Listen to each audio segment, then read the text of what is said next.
There are two stories in the news recently that I want to talk about. One you may have heard about. The other, I'm pretty sure you have not unless you live in California.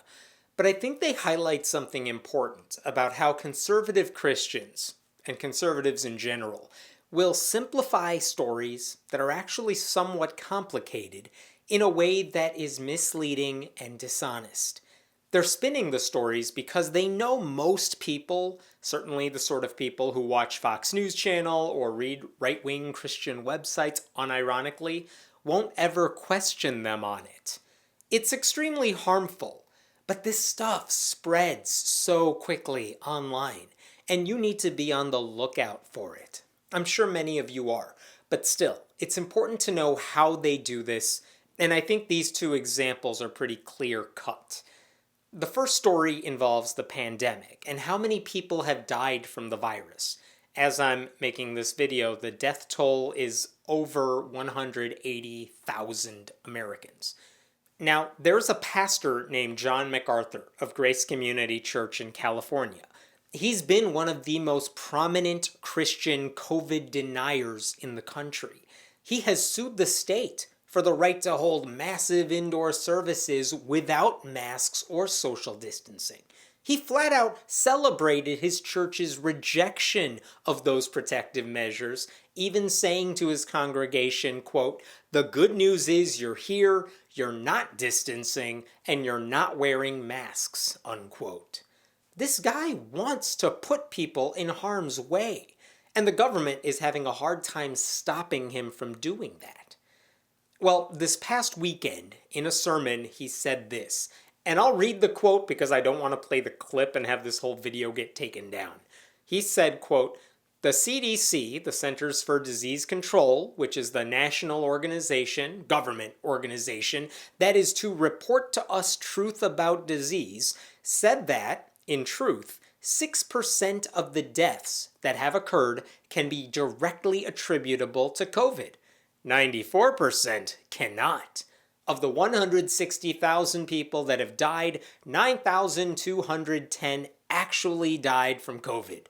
There is no pandemic," unquote. He said there is no pandemic. What the hell? And he's not alone. All week, conservatives have been pushing this exact conspiracy theory that only a small number of people have actually died from the virus. Not close to 200,000 or whatever the number is at this point. It is 6% of that number, they claim. So let's just go through the basic facts here to discuss why MacArthur, and anyone parroting him, is wrong. The CDC report he's talking about is one that includes a section on comorbidities. Basically, when people died of COVID, the CDC also noted any other medical problems they had. That is important to know. Maybe you struggle with diabetes or pneumonia. In normal times, those probably wouldn't kill you. We know how to help people survive with those conditions. But when patients who had pneumonia also got COVID, many of them died. In general, if people with breathing problems or heart conditions catch the virus, they are in serious danger. Or to put that another way, if those people with other medical conditions did not catch COVID, then they would very likely be alive today. COVID is what killed them. The pandemic is real. So why track comorbidities? Because by keeping track of any other medical condition patients have, we get a better sense of which groups of people are most vulnerable to the worst effects of the virus. Here's what the CDC actually said, and this appears to be what MacArthur was quoting. For 6% of the deaths, COVID-19 was the only cause mentioned. For deaths with conditions or causes in addition to COVID-19, on average, there were 2.6 additional conditions or causes per death. To put that more simply, if you're perfectly healthy and young, the virus is far less likely to kill you even if you catch it. But if you have certain diseases to begin with, and that is true of many, many Americans, especially older ones, then you are very much at risk of dying of COVID. Only 6% of people had no other medical conditions listed. Those are either healthy people, dying from COVID, or people whose other medical conditions were just unknown. Everyone else who died of COVID were known to have other conditions as well. So, when MacArthur says 9,210 people actually died of COVID, there is no pandemic, suggesting all those other people died of something else, he's lying. He's ignorant. He's spreading falsehoods. He has no clue what he's talking about. But his congregation will never call him out on it because they're brainwashed. What he said was absolutely not what the CDC was saying. And that's horrifying, since John MacArthur's church has a lot of older members who may be very vulnerable to the virus. What he said was dangerous, and someone in a position of leadership like he is needs to be more responsible. Okay, that's the first story. Here's the second. It's also from California, but maybe you're not too familiar with this one. It does involve the topic of sexual assault, by the way, so fair warning. I saw this headline this week on the Christian news website Charisma. California plans to soften penalties for LGBT sex with minors. My first thought was, oh my God, that sounds horrible. We should absolutely punish that. Why are they softening penalties? But then I thought, wait a minute, this is Charisma. The entire website promotes lies. So what's the real story here? Because I can't imagine progressive politicians would be pushing for this. It's the sort of stereotypical liberals are evil thing evangelicals make up, not anything I've actually seen.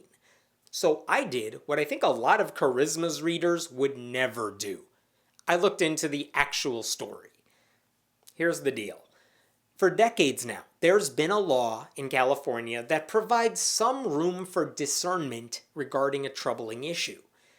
If a man is convicted of statutory rape, which is basically sex with someone who's underage, let's say because he's 20 and the girl is 16, then, in addition to a possible jail sentence and a fine, a judge has the power to decide if the man should be placed on the sex offender registry.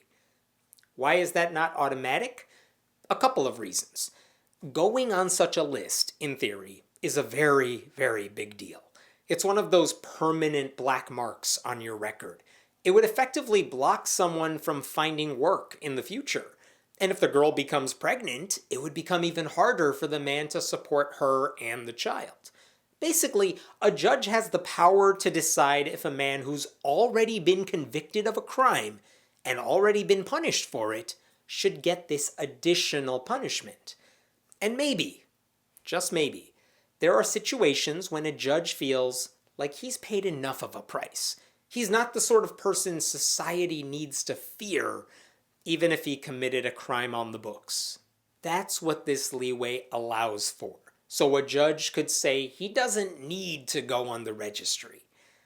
Now, there is a perfectly valid argument to be made that, yes, he should absolutely and automatically go on the sex offender registry because our society says an underage girl cannot legally consent. So it doesn't matter if they're in a relationship, or if she says she wanted to have sex, or if she says he did nothing wrong. She was underage. He should be punished to the fullest extent of the law. End of story. Now here is the current dilemma. While California law allows a judge to decide if that man should be on the sex offender registry, that is only true in the case of a man and woman who have vaginal intercourse. The law is very specific about that. What happens if two people have oral sex or anal sex? Then the older person is automatically placed on the sex offender registry. Now, maybe you would argue, good, that's what should happen. But the point is that there's a difference in punishment based on the kind of sex that occurs. And in practice, what that means is that a straight man who is convicted of statutory rape could get a lighter punishment than a gay man convicted of the exact same thing. because obviously no vaginal intercourse would be involved. So a 20-year-old straight man who is convicted of rape may not appear on the sex offender registry, but a 20-year-old gay man who is convicted of rape will automatically appear on it. That is the issue that lawmakers were trying to resolve. And the California legislature just passed a bill, Senate Bill 145, sponsored by State Senator Scott Wiener, that would treat all of these cases the same way. Basically, the bill would allow for a judge's discretion regarding the sex offender registry status, no matter what kind of sex was involved. The goal is to remove the arguably unintentional discrimination. Let me say that again. This bill would treat a gay man who commits statutory rape the same way the law currently treats straight men. That's it. I don't think that alone should be controversial. And again, you can argue that offering any kind of leniency in this situation is wrong, and that all of these people should be placed on the sex offender registry. In fact, some Democratic lawmakers argued exactly that. But that's a separate issue. That is not what we are talking about. Statutory rape is still a crime. It can be charged as a misdemeanor or a felony, depending on who's doing the prosecuting and the facts of the case. This bill doesn't apply at all to cases of forcible rape. There's no leniency there. What Wiener has done is remove a legal relic that he says unfairly punishes gay men worse than straight men for the exact same crime. That's all. So, now, go back to that charisma headline. California plans to soften penalties for LGBT sex with minors. They may be technically accurate, but you can see it hides the actual story in a way that demonizes LGBTQ people. The people working at Charisma understand how this can get murky for people who either don't understand or who choose to ignore all these details. They know some people will never read past the headline. They make it sound like California liberals are granting leniency to 24-year-old men who rape 14-year-old boys. That's not true. It's hard to even imagine a situation in which any judge would be lenient with the rapist in that situation. But being honest about what's going on doesn't fit their narrative. In this case, Governor Gavin Newsom should sign the bill. He has until the end of the month to do it. But you can bet conservatives will treat this like an endorsement of pedophilia, which it's not. I'm telling you these stories because this is going to keep happening, especially as the election draws near. Conservatives are very good at manipulating stories to inspire fear and bigotry, especially among gullible Christians who don't realize they're being played. I don't want you to fall for that, and I hope you will do whatever you can to promote critical, nuanced thinking wherever you can.